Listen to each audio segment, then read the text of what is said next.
আসসালামু আলাইকুম সুপ্রিয় দর্শক, সবাইকে আমন্ত্রণ জানাচ্ছি আজকের আপডেটের সাথে আছে আমি শারমিনারা। ঝিনাইদহ জেলা বিএনপির কার্যালয় থেকে সরাসরি যুক্ত হয়েছি। এখানে যে দোয়া মাহফিল ও আলোচনা সভা অনুষ্ঠিত হচ্ছে সেটি আপনাদের মাঝে তুলে ধরার চেষ্টা করছি।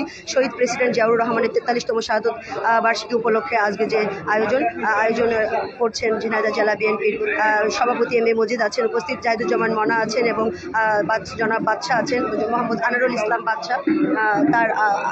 তাদের আয়োজনে আজকের এই আয়োজন।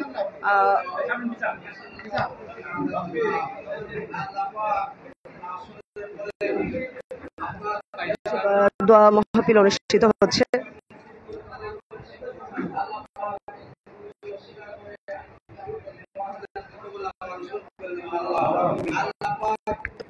শহীদ প্রেসিডেন্ট জিয়াউর রহমানের শাহাদত বার্ষিকী এই উপলক্ষে দোয়ার আয়োজন করা হয়েছে। আপনি সকলের দিলের তামান্না কবুল্লাহ মঞ্জুর করে নেবেন। আল্লাহ পাক শহীদ প্রেসিডেন্ট জিয়াউর রহমানকে আপনি মাফ করে জান্নাতুল ফেরদৌস নসিব করে দেবেন। আল্লাহ তার আহাল পরিবার অসুস্থ থেকে সুস্থতা দান করবেন। আল্লাহ পাক তার সন্তানের বিকাল করে দুনিয়াকে মাফ করে দেবেন।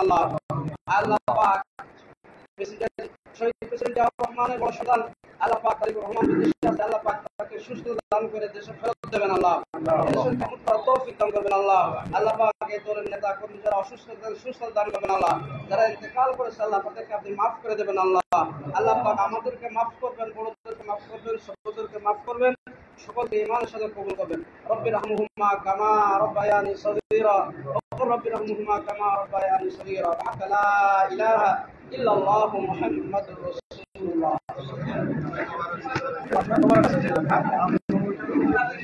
আলোচনা সভা দোয়া মাহফিল অনুষ্ঠিত হলো ঝিনাইদহ জেলা বিএনপির কার্যালয় থেকে। আমি শারমিনারা যুক্ত ছিলাম, আপনাদেরকে দেখানোর চেষ্টা করলাম। আপনারা দেখলেন এখানে সকল নেতাকর্মী একত্রিত হয়েছে। যাদের জেলা বিএনপির সভাপতি এম এ মজিদ এখানে উপস্থিত আছেন।